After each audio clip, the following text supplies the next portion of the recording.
Very welcome back to Soccer Republic. We'll be checking up on the Irish abroad a little later, but right now we continue with the Premier Division action, and nothing but goals scored separated Longford Town and Derry City in the table before they met at the City Calling Stadium on Saturday night. Stephen Alkin reports.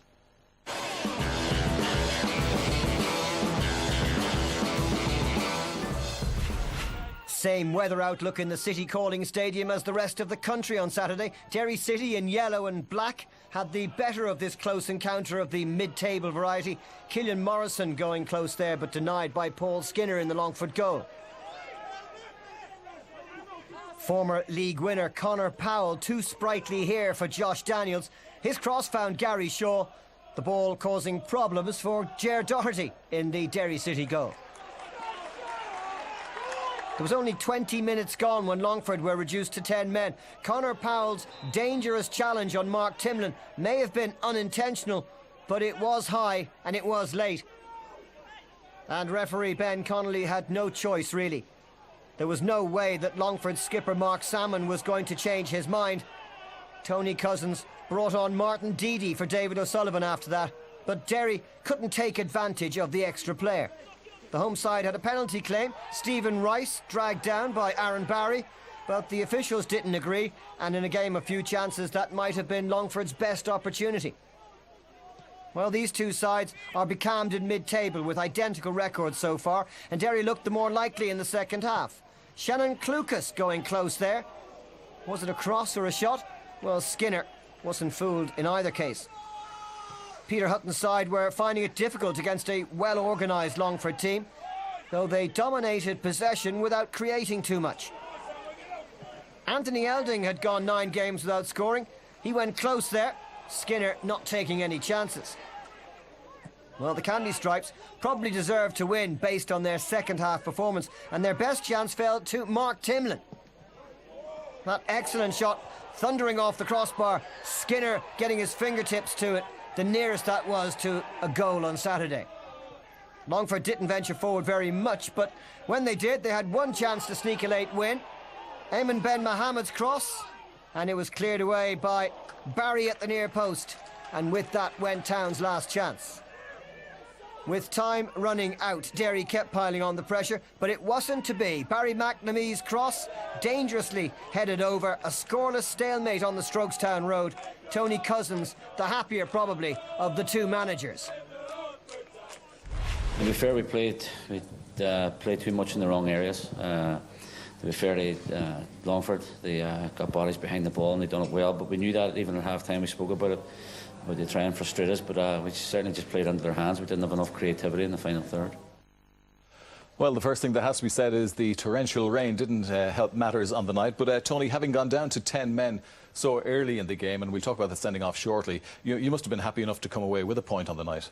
Yes, definitely. You know, I think when you're facing 70 minutes plus extra time, it's always going to be difficult, and we had to make sure that we were well organised, and we sat in and we soaked up the pressure. We tried to hit them on the break, which wasn't easy, but the players showed tremendous character on the night, and to a man, they were tremendous. Yeah, so you were happy with the response of the players on the night against Derry City, and I'm sure you've been happy with the way the players have responded to a return to the Premier Division. Yeah, definitely. We've got a nice combination of experience and young players, and the experienced players have relished the challenge of playing in the Premier Division again, and the young players, you can see them every week. They're really getting better, and they're adapting to the different style of the Premier Division. It's a lot quicker than the First Division, and but I can see real improvements in them. Yeah, now we have to talk about that controversial sending off of Conor Powell. We're going to look at that incident first and get your view on the challenge.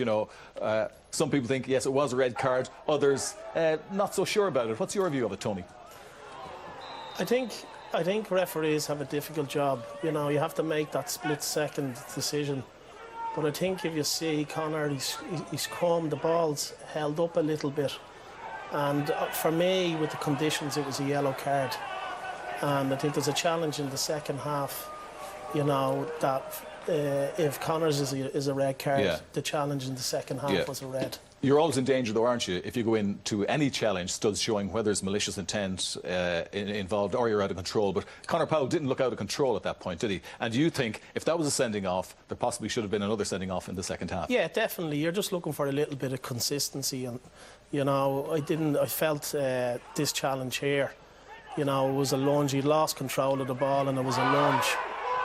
And if the first one's a red, the second one definitely has to be a red as well, and that's where a little bit of frustration comes from. But as I said, you have to respect the referee's decision in the first place. But I think he got the second one wrong if he's made that first decision. Yeah. When you take into account the sending off, being down to 10 men for 70 minutes of the game, do you feel that was a game that you could have taken 3 points from? Well, we were going into the game, we felt we could. We were having a good win and draw, and Derry had 2 key players out in the night, McBride and Patrick McAleeny, so which weakened them. So we were going into the game feeling that, you know, the 3 points were there. Yeah. But at the end of the day, you know, every game is different, and you've got to adapt to what happens. And the players did that, and they put in a magnificent performance on the night, and could be a big point for us come the end of the season. Yeah. A third way into the new season for you, Tony, back in the Premier Division. Are Longford Town where you would have hoped they'd be at this point? Yeah, I think for every manager, you want to try and get a good start, particularly when you come up from the First Division. Yeah. I think confidence is everything. Yeah. And I think you can see by us picking up points, the players' confidence is there. So no, I'm pleased, but we can kick on. We've only given ourselves a platform, and we can kick on from here. Yeah, plenty of football still to come in this season, and each manager that has joined us on Soccer Republic this season has had to face questions from the fans, so it's no different for Tony tonight. Let's hear what some town fans want to ask the manager.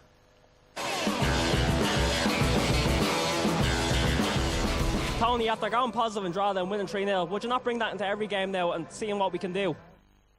Right, there you go, Tony. That's a challenging question. I mean, should you approach every game in the way that you went out in the draw of the game? Yeah, I think, you know, when you come up as well, you're trying to adapt to the Premier Division, and obviously the stronger sides, particularly with them playing 3 in the middle of the park, the quality of the 3 in the middle of the park is a lot better than the teams maybe that are around you. So I think you have to make sure that you get the balance right, and as well as that, with the 3 matches in a week and us being part-time, you know, we have to kind of look and balance up the squad for who we're playing. Yeah, well, I hope you're happy with that answer from Tony. More than reasonable.